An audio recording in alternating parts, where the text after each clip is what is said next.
नमस्कार, दीप्स किचन मराठीमध्ये मी दीपाली आपलं मनापासून स्वागत करते। चला तर मग आजच्या आपल्या रेसिपीला सुरुवात करूयात। आज मी तुम्हाला ताज्या मटारची चमचमीत अशी उसळ कशी करायची ते दाखवणार आहे। तर त्यासाठी आपल्याला काय साहित्य लागतं ते आपण पाहूया। मटार उसळ करण्यासाठी मी इथे 2 कप इतके मटार घेतलेले आहे आणि ते स्वच्छ धुवून घेतलेत। सगळ्यात आधी आपल्याला हे मटार कुकरला वाफवून घ्यायचे। मी इथं कुकर घेतलाय आणि कुकरमध्ये असं पाणी घातलंय आणि आता कुकरच्या डब्यामध्ये आपल्याला हे मटार काढून घ्यायचे आणि कुकरचं झाकण लावून आता मी कुकरच्या 2 शिट्ट्या घेणार आहे। मटार जोपर्यंत कुकरला शिजतायत तोपर्यंत आपण वाटण्यासाठी काय साहित्य लागणार आहे ते पाहूयात। मी इथे 1 वाटी ओलं खोबरं घेतलेलं आहे। खोबरं किसून घेतलंय। तुम्ही ओल्या खोबऱ्याच्या ऐवजी वाळलेलं खोबरं वापरलं तरीही चालेल, पण शक्यतो ओलं खोबरंच वापरा। मुठभर कोथिंबीर घेतली आहे। कढीपत्ता लागणार आहे आपल्याला। 2 मीडियम साईजचे कांदे मी बारीक कट करून घेतलेले आहे। कांदा मी चॉपरमध्ये एकदम बारीक कट करून घेतलाय। अर्धा इंच आलं, 14 ते 15 लसणाच्या पाकळ्या घेतल्यात आणि 5 हिरव्या मिरच्या घेतलेल्या आहेत। मिरचीचं प्रमाण तुम्ही तुमच्या आवडीनुसार कमी किंवा जास्त घेऊ शकता। 1 चमचा जिरे, 2 ते 3 चिमूट आपल्याला हिंग लागणार आहे। छोटा अर्धा चमचा हळद घेतलेली आहे। अर्धा चमचा गरम मसाला, 1 चमचा धने पावडर, 2 चमचे लिंबाचा रस घेतलेला आहे आणि 2 चमचे भरून बेसन पीठ घेतले। मीठ लागणार आहे आपल्याला चवीनुसार आणि तेल। हळद, गरम मसाला, धने पावडर हे आपल्या दीप्स किचन मराठीचे मसाले आहेत। तुम्हाला जर ऑर्डर करायचे असतील तर वरील दिलेल्या व्हॉट्सअप नंबरवर कॉन्टॅक्ट करून तुम्ही हे मसाले ऑर्डर करू शकता। आता आपल्याला वाटण तयार करून घ्यायचे। मी इथे मिक्सरचं भांडं घेतले, त्यामध्ये खोबरं काढून घेते। खोबरं किसून घेतलं की बारीक होतं। हिरवी मिरची, लसूण, आलं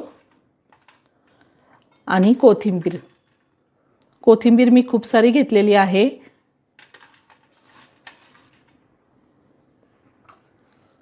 आता गरजेनुसार पाणी घालून आपण हे वाटण तयार करून घेऊयात। गरजेनुसार थोडं पाणी घालून मी हे वाटण बारीक वाटून घेतलेलं आहे। वाटाणा सुद्धा मी 2 शिट्टी करून वाफवून घेतलेला आहे। वाटाणा एकदम छान वाफवला गेलाय, गाळही झालेला नाहीये आणि कलरही छान राहतो।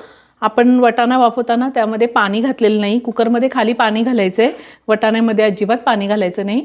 कलरही खूप छान येतो आणि वाटाणाही छान शिजतो। आता आपण उसळ तयार करून घेऊयात। मी गॅसवरती कढई ठेवली, त्यामध्ये मोठे 2 चमचे इतकं तेल घातले। तेल गरम झाले, त्यामध्ये जिरे घालूयात। त्यातच आता हिंग घालते। बारीक चिरलेला कांदा घालायचा आहे।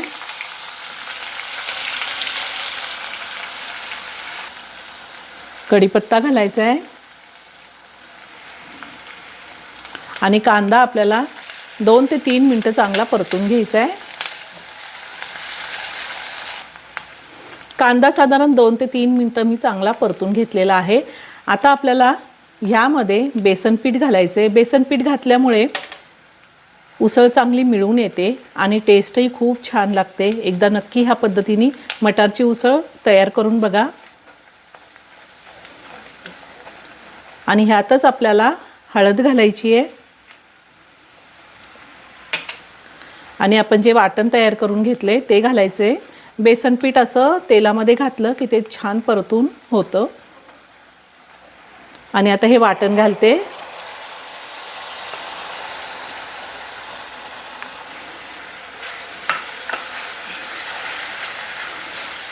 आणि वाटण सुद्धा आपल्याला चांगलं तेल सुटेपर्यंत परतून घ्यायचंय।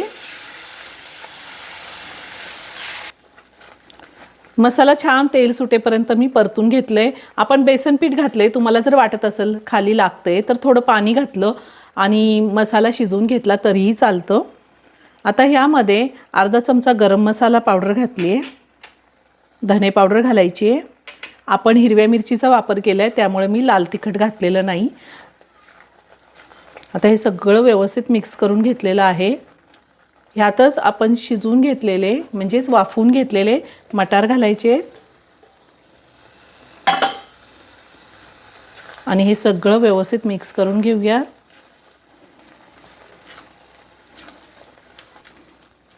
आता ह्यामध्ये चवीनुसार मीठ घालायचं आहे, लिंबाचा रस घालायचा आहे। लिंबाच्या रसाने कलरसुद्धा खूप छान येतो उसळला आणि टेस्टही छान चटपटीत लागते। मी साईडच्या गॅसवरती पाणी गरम करायला ठेवलेलं आहे, आपल्याला पाणी गरमच घालायचं आहे। आता मी पाणी घालते। ही मटारची उसळ पातळच असते। आता हे सगळं व्यवस्थित मिक्स करून घेते आणि 3 ते 4 मिनिटं आपल्याला छान एक उकळी काढून घ्यायची आहे। साधारण 3 ते 4 मिनिटं झालेले आहेत। मटारची उसळ तयार झालेली आहे। वरतून थोडी कोथिंबीर घालते आणि एका प्लेटमध्ये काढून घेते। खूप छान झाली, खूप छान सुगंध येतोय।